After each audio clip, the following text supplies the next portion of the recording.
Hello, everybody. It's 2025, and I suppose you're watching this video because you heard that I've been on a raw vegan diet for 30 years, and you might be interested in thinking if you should be on a raw food diet. Maybe you've been doing it for a while and you just want to know, is there a better way to do it, or you have running into some issues, or maybe you haven't done it and you're just exploring the idea of going on a raw diet.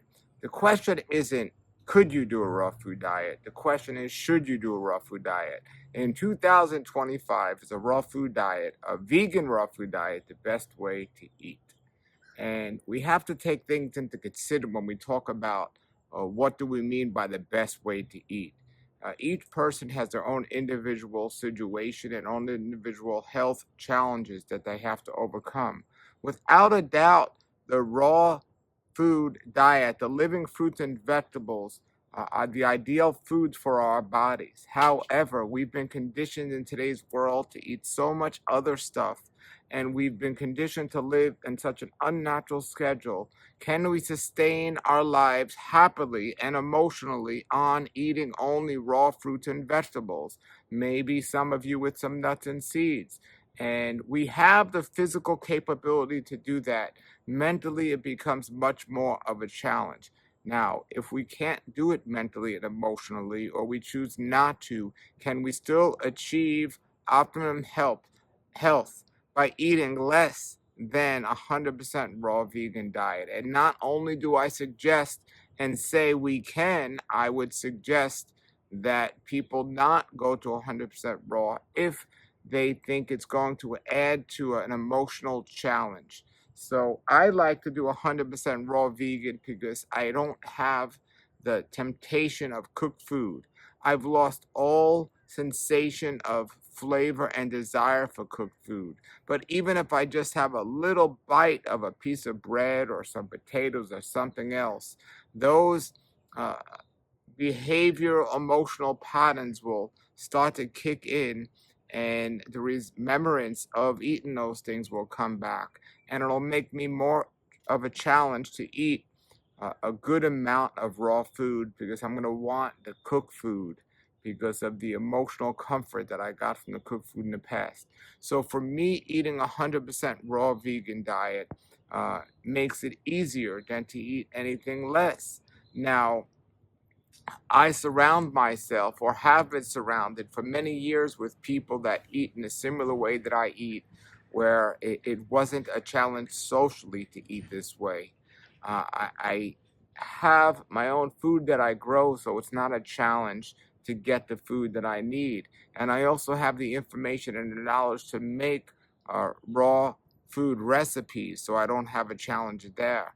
However, if you do not have those emotional areas covered, it might be better for you to deal with the cooked food cravings and feelings, and give into that a little instead of trying to overcome the emotional challenge. So you have to think about the situation you're in and what's your goal.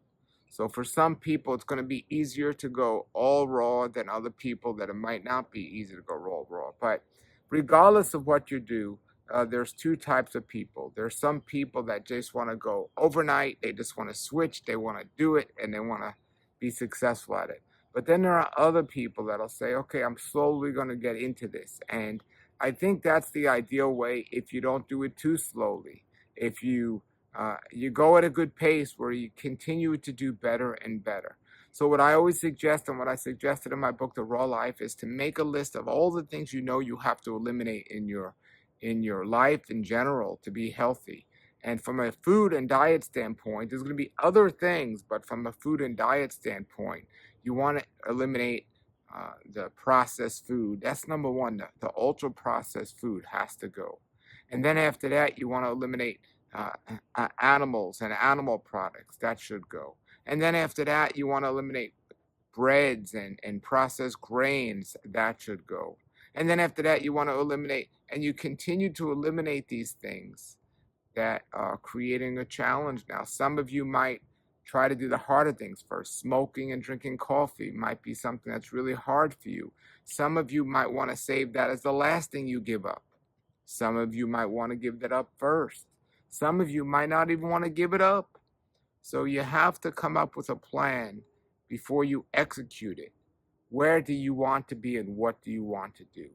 Now, if you truly have been listening to my videos and you understand how great it is to eat raw foods, you should want to give up eating all of these things that I tell you are no good for you.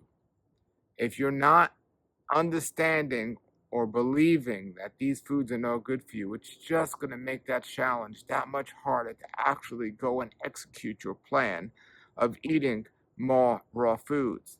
So somebody contacted me yesterday and they said, I have high cholesterol, I have inflammation in my prostate. What should I do? I said, well, I have some astaxanthin you can take to help reduce the inflammation, and there's some other things you can do that are non-dietary. But the bottom line is, I told the person, you need to change your diet. Now, this person had no idea what I was talking about. Assuming they ate a good diet, they thought.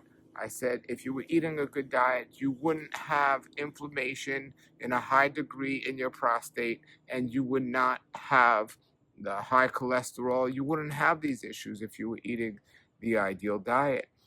So this person didn't know where to start, didn't know what to do. And I'm glad people are members to the Raw Life Health Show, because that's where I'm posting the videos of how people can start, of how people can make this happen. First thing is knowledge. Knowledge is the first thing. We have to obtain the knowledge of what good food is versus bad food is. Then we got to look at some things that we could substitute and why we could substitute these things. And there are some resources out there that are free. There's a wonderful website, Hallelujah Acres, which promotes the Hallelujah Acres diet. I'll put a link below. And that website has a wonderful chart that talks about eating 80% raw and 20% cooked. And it also has what to replace that's cooked and processed with a raw vegan version. So that chart really helps tremendously give people a good starting point of where to start and what to do and the changes they need to make. Again, I'll put the link to that below, but that's where I would recommend people start. And not to overwhelm yourself with all the information that's out there, because there's so many different people saying so many different things. But try to reduce the amount of food you're eating to 3 meals a day, or 3 times of eating a day. I don't want to say meals. I just want to say 3 times a day, because a lot of people are used to snacking. So I recommend not snacking. I recommend not eating late at night or eating before going to sleep. So 3 meals a day. Now 2 would be ideal and should be your ultimate goal. But start off with 3 meals a day. And if you can do 2, that's wonderful. But don't make this too hard too soon on yourself. So 3 meals a day, breakfast, lunch, and dinner. No snacking in between. And really follow those charts that I'm sending you to at the Hallelujah Acres website to get an idea of what to eat and how to eat. Just to start this. And then eventually, I've been doing this for 30 years now. I have been growing my food here, but even if I wasn't growing them, I know people that grow them, and I share a lot of information and links with you so you can know who grows this food also.